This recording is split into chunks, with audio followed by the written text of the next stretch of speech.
기도하겠습니다. 하나님 아버지 감사합니다. 하나님 저희들에게 말씀하여 주십시오. 저희들이 은혜로운 이 시간을 사모하여서 이 자리에 나왔습니다. 하나님 저희들 배급한 심령이 주의 은혜로 채워지게 하여 주시옵소서. 감사드리며 예수님의 이름으로 기도드렸습니다. 갑자기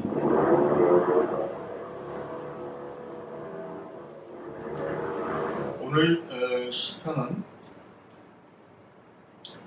크게 전반부, 후반부로 나눠서 얘기할 수 있습니다. 전반부는 1절에서 11절, 후반부는 12절에서 15절 말씀이 구분해서 할 수 있습니다.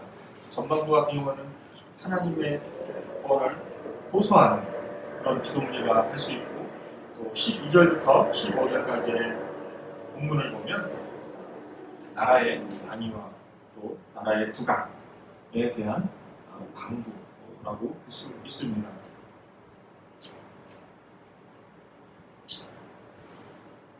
오늘 제목은 승리의 주님이 주시는 안정과 부유함의 복이라고 되어 있습니다. 오늘 말씀을 보고 묵상하면서 시편이 우리에게 주는 도전이 무엇인가, 시편이 우리에게 말씀하고자 하는 증거는 무엇인가 라는 것을 생각을 해보게 되었습니다. 먼저 1절에서 2절 말씀을 보시면 나의 반석이신 여호와를 찬송하리로다. 그가 내 손을 가르쳐 싸우게 하시며 손가락을 가르쳐 전쟁하게 하시는도다. 여호와는 나의 사랑이시오 나의 요새이시오니 요새이시오 나의 산성이시오 나의 건지시는 이시오 나의 방패이시니 내가 그에게 피하였고 그가 내 백성을 내게 복종하게 하셨나이다 라고 되어 있습니다. 다윗이 왜 이런 글을 썼을까 라는 생각을 해보게 되었어요. 이런 질문 가운데 섰을 때 다윗은 증거하고 있습니다. 어떤 상황에서 증거하고 있어요? 다윗은 많은 전쟁을 치렀던 사람이에요. 많은 전쟁을 치렀던 가운데서 그가 전쟁을 치르면서 만난 하나님, 숱한 어려움을 이겨나가고 극복해 나오면서 지금 다윗의 고백은, 시인의 고백은 어떤 고백이냐면 나에게 안전함을 주시는 하나님이시다 라는 것을 고백하고 있는 것을 보게 됩니다. 나의 안전한 곳, 그분이 하나님이래요. 그러면서 무엇을 비유하냐면 여호와는 나의 사랑이시오 라고 하면서 요새라고 해요. 또 산성이라고 해요. 또 건지시는 이라고 해요. 또 방패라고 해요. 그러다 보니까 다윗은 어떻게 했어요? 그 하나님께 안전한 곳에 피했다라는 거예요. 우리가 요새를 가봤잖아요. 이스라엘 성지 순례 때 요새를 갔었는데 그 요새가 어디예요? 마세다. 그 마세다에 그냥 가지 않았죠. 케이블카 타고 갔어요. 왜냐하면 정상적으로 갈 수가 없어서. 정상적으로 갈 수가 없어서 우리가 마세다 거기에 들어갔을 때에 거기에 뭐가 있었나요? 생활할 수 있는 모든 것들이 다 있었어요. 생활할 수 있는 것들이 다 있었는데 그 중에서 저는 제가 오늘 말씀 묵상하는 가운데서 제일 눈에 띄었던 건 뭐냐면 사우나가 있다는 사실. 물론 왕만 했겠지만 또 고관 대작들만 했겠지만 어쨌든 얼마나 안전하면 그런 시설들이 있었겠는 거죠. 다윗이 말하는 고백은 바로 그런 것들이에요. 그 누가 쳐들어오기가 힘든 정말 요새 중에 요새, 그곳이 어디예요? 나의 하나님. 나의 하나님이 가장 어두운 곳이다? 나의 하나님이 가장 안전한 곳이다. 요새와 비교할 정도로, 그 정도로 안전한 곳이라는 거예요. 그러면 이러한 고백이 그냥 나왔는가? 그렇지가 않죠. 1절 말씀처럼 숱한 전쟁을 치르면서 나온 고백이에요. 온갖 고난과 어려움 가운데에서 축적돼서 나온 고백. 그게 뭐예요? 나의 하나님은 가장 안전한 곳이다. 저와 여러분들의 안전한 곳은 어디일까요?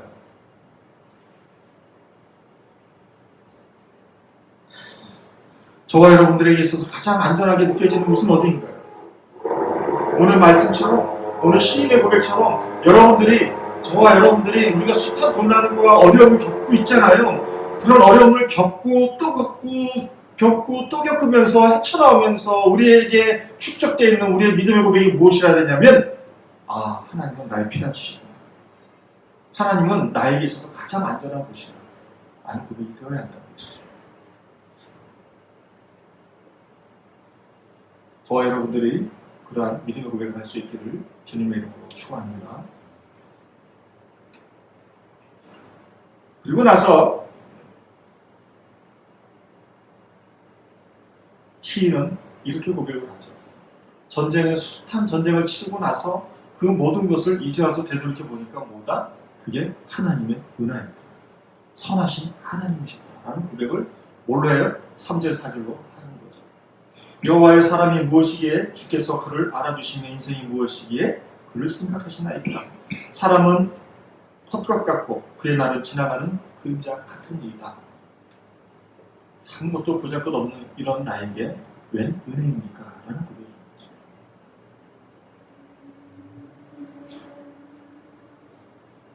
지난 수요 예배 때 우리 김재우 사님 얘기했잖아요.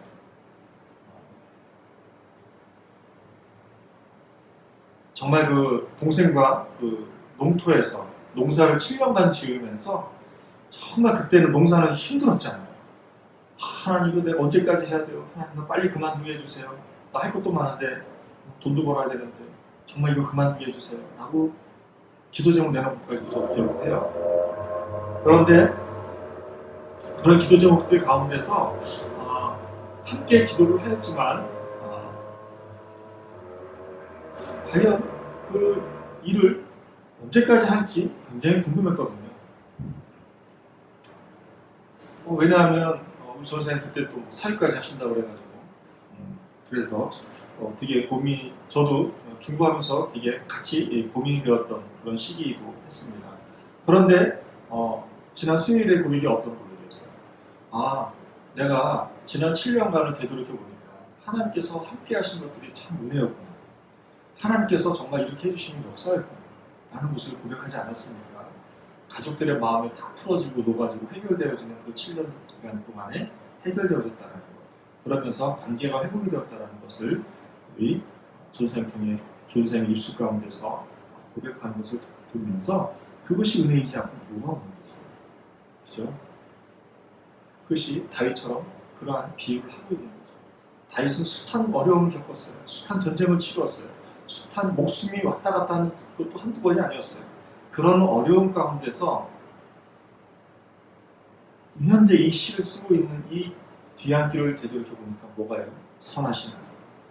사랑하는 도인자 여러분, 우리의 고난 가운데에서 헤쳐나왔을 때에 우리의 믿음의 고백은 뭐냐면 선하신 하나님의 고백이 되어야 한다는 거예요.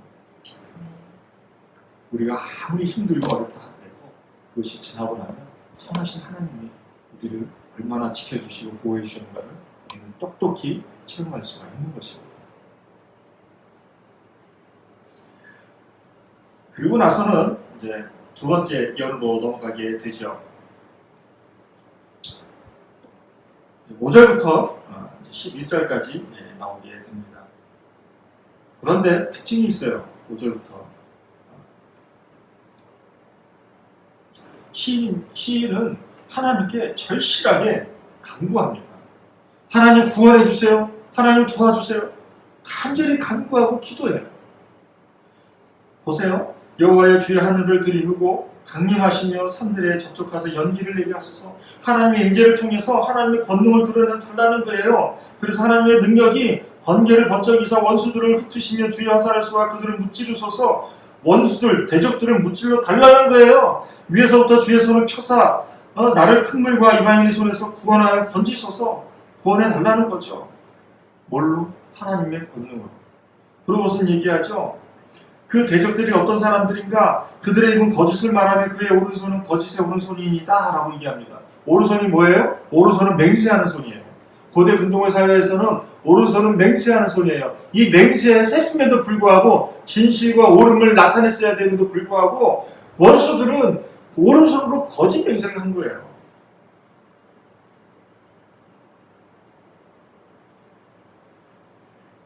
그리고 하나님의 임재를 강력히 강조해요. 어떻게? 오죽하면 번개, 번개를 통해서 주의 화살을 쏘아서 그들을 흩으시고 다 무찔러 달라는 얘기죠.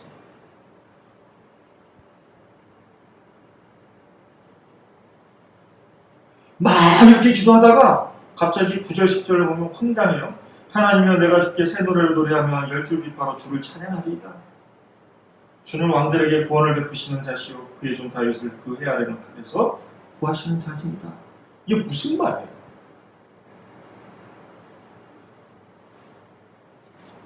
사랑하는 동역자 여러분, 여러분들은 그런 경험 해보신 적 있으세요?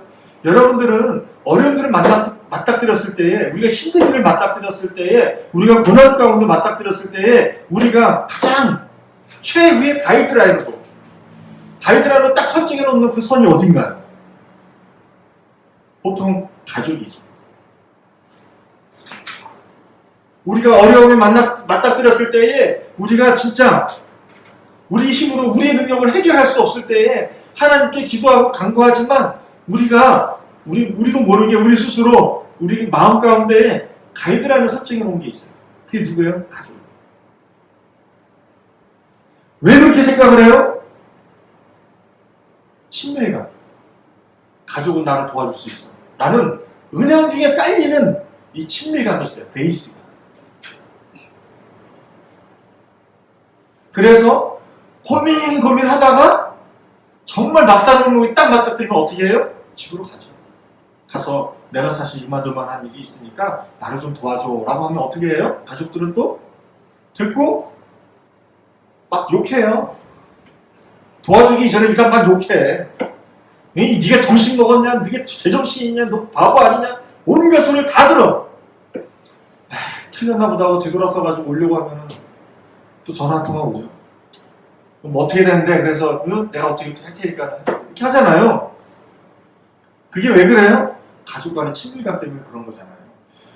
우리 시편 기자도 마찬가지인 거예요. 시편 기자도 하나님 도와주세요, 하나님 쳐주세요, 다 없애주세요 이렇게 얘기하는 이유가 있어요. 왜? 그만큼 하나님하고 친밀감이 있기 때문에 가능해요. 시편 기자가 하나님하고 친밀감이 없었다면 이렇게 고백할 수가 없는 거죠. 하나님한테 누가 가가지고서 누가 친밀감을 드러내면서 뭐 이렇게 얘기할 수 있겠어요? 쉽지가 않은 거죠. 지금 시편 기자의 입장은 어떤 거예요? 원수 사방 가운데에 둘러싸여져 있는 거예요. 고난 가운데 직면해 있는 거예요. 이제 당장 죽을 상황에 처해져 있는 거예요. 이 상황과 환경 가운데서 시편 기자가 참다가 베이스가 가이드를 닦은 게 누구예요? 하나님. 왜? 그만큼 친밀감이 형성이 되어 있기 때문에. 그래서 시편 기자는 뭐라고 얘기합니까? 하나님은 찬양을 해요. 그리고 하나님께서 나를 구원해 주실 거라는 고백도 해요. 그러면서 칼은 뭐예요? 전쟁에서 쓰는 칼하고 일반용 가정에서 쓰는 칼하고 다 다르죠? 근데 전쟁에서 쓰는 칼은 양날이 칼이잖아요. 그 칼이 사람 손에 쥐어지게 되면 어떻게 돼요? 많은 것들을 해치는 거죠. 지금 다윗이 어떤 입장에 있다는 거예요? 그 칼 앞에 누가 인생이 칼을 든 그 직면 앞에 서 있다는 거예요. 그래서 자신은 어떤 상황에 처해 있는 거예요? 모든 것이 다 망가지는 그런 상황에 직면해 있는 거예요.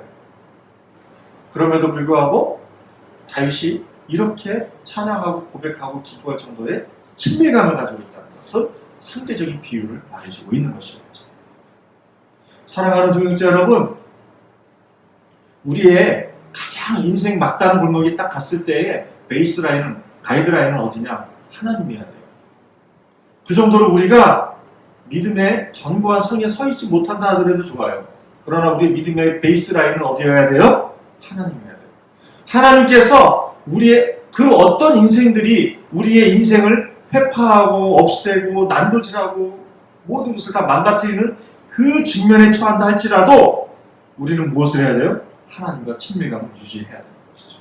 왜? 그분은 우리의 안전한 피난처입니다. 그분은 그 상황에서 우리를 구원해 주실 선하신 하나님이시기 때문에 그런 것입니다. 그리고 나서 시편 기자가 12절부터 15절까지 뭘 말하고 있는가? 하나님께 나라의 부유함과 부강을 간구하죠. 그러면서 아들들이 어떻게 돼요? 장성한 나무. 어떻게 돼요? 인재로 쓰임을 받는다는 것이겠죠. 잘 큰다는 거겠죠. 인재로. 두 번째로는 딸들은 궁전의 양식대로 아름답게 다듬은 모퉁이 돌과 같다고 있어요. 그러면 딸들은 궁전의 양식대로 아름답게 다듬은 모퉁이 돌을 해요. 모퉁이 돌이 뭐죠? 노유미사님, 모퉁이 돌이 뭐예요? 모퉁이 돌 다 아시잖아요.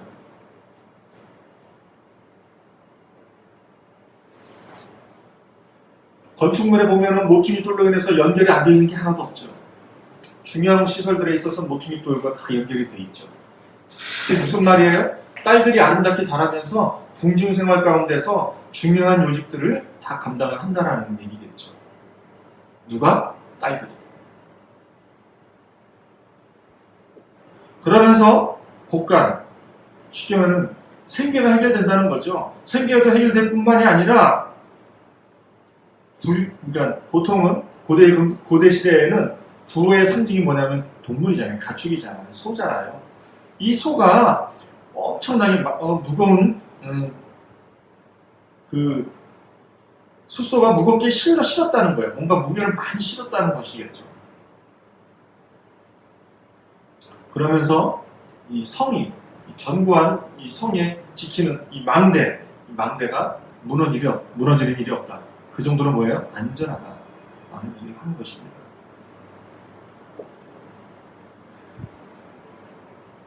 그리고서 슬픔이 없는 기쁨의 거리가 되는 거죠. 그게 뭐예요? 공동체가 슬픔이 없는 공동체가 된다는 얘기입니다. 이러한 백성은 복이 있나니 여호와를 자기 하나님으로 삼는 백성은 복이 있도다. 결론은 뭐예요? 하나님은 섬기는 자는 복이 있다. 라는 것이죠. 하나님께 택함 받은 자는 하나님 온전히 섬기라는 것이죠. 그게 복이다. 정리를 해보겠습니다.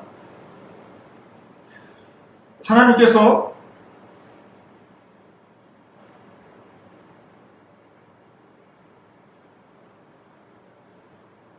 안전한 하나님이래요. 피난처가 되시는 하나님이래요. 또 숱한 어려움, 숱한 전쟁들, 위기 가운데 직면해 있으면서도 시편 기자는 뭐를 했어요? 절실한 상황 가운데 하나님께서 나를 구원하실 것이고 그 하나님은 어떤 하나님이다? 나와 친밀한 하나님이다 라는 것을 반증해주고 보여주고 있는 것이죠. 그리고 나서 나라의 부강을 얘기하고 있어요. 부강을 얘기하는데 이 복이 누구에게 있냐면 하나님 여호와께 경배하는 자들에게 이러한 복이 있다라고 얘기를 하는 것입니다.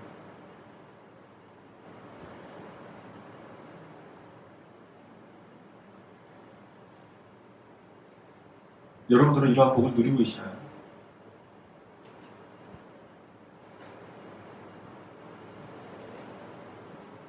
우리가 고난 가운데 있잖아요. 어려움 가운데 있잖아요. 저희 주만나 교회는 지금 기도해야 돼요. 기도하는 때예요. 왜? 우리가 가정들마다 어려움이 없는 게 어디 있어요? 또 국가적으로도 어렵잖아요. 코비드 19, 코로나19 때문에, 대공황 때문에,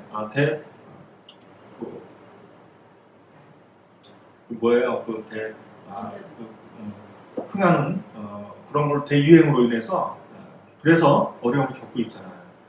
이런 상황과 환경 가운데서 우리의 심령이 어디에 집중을 해야 돼요?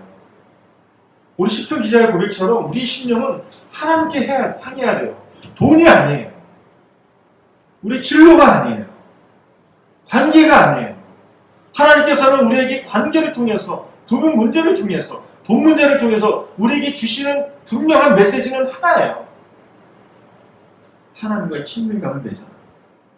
하나님과 더욱더 견고한 친밀감을 바탕으로 해서 하나님께 피해라. 그 하나님께 경배하면 어떻게 된다? 복을 받는다. 승리한다. 라는 것이죠. 저는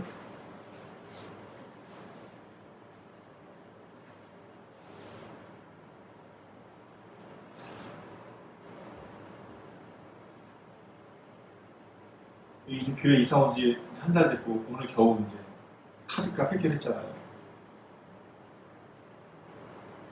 카드가 다 나갔더라고요. 근데 제가 우리 교회 이런 사정들을 우리가 다 모르는 건 아닐진데 우리가 과연 이게 전부 다인가? 이것뿐인가? 이런 생각을 계속 해보게 돼요. 그러면서 어제 저희 집사람하고 큐티를 하면서 그런 얘기를 나눴어요. 우리의 인생이 살면 얼마나 살겠어요? 우리는 늙어가잖아요. 나이 들잖아요. 노인이 될 거잖아요. 근데 그것을 재해석을 해야 한다는 거예요. 어떻게? 나이 들어간다는 것은 하나님께 더 가까이 나아가는 것이다 라는 재규정이 필요하다는 거예요. 우리가 나이 든다는 것은 노인이 되는 게 아니라 우리가 나이가 들어간다는 것은 어른이 되어간다는 것은 하나님과 더 가까이, 하나님 앞에 더 가까이 나아간다라는 그런 재해석을 바탕으로 해서 우리의 고민은 무엇이어야 되는가? 우리는 더욱더 하나님께 간절히 하나님께 무릎 꿇고 엎드려야 된다는 사실을 어떻게 저희 집사람하고 큐티를 하게 되었습니다. 이 얘기가 왜 나왔는가?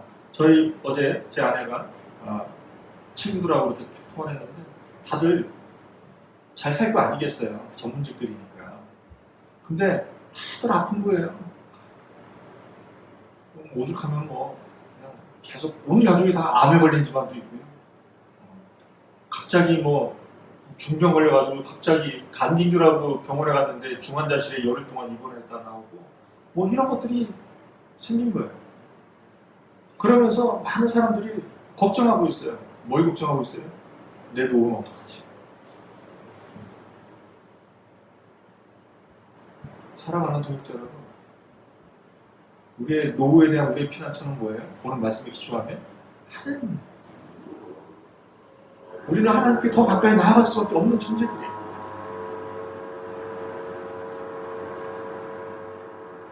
그게 우리의 노후예요. 그러면서 우리가 공동체를 중심으로 한, 우리 교회를 중심으로, 공동체를 중심으로 우리가 이렇게 생활하는 것. 이게 얼마나 하나님께서 우리에게 주신 축복인지를 이제 저희 집사람하고 큐티를 하면서 은혜를 나누었던 내용입니다. 사랑하는 동자 여러분, 노후를 두려워하지 마세요. 그 노후의 재해석이 필요한 거예요. 고난을 두려워하지 마세요. 고난을 어려워하지 마세요. 여러분들이 하나님 믿고 있는 하나님이 그렇게 가벼운 하나님이 아니시잖아요. 그런데 우리가 그렇게 가볍게 대하는 태도가 문제예요. 저와 여러분이 진심으로, 전심으로 이 땅에 사는 날 동안까지 끝까지 하나님께 경외하고 경배함으로 오늘 시편 기자가 말한 그 하나님께서 주시는 만복이잖아요.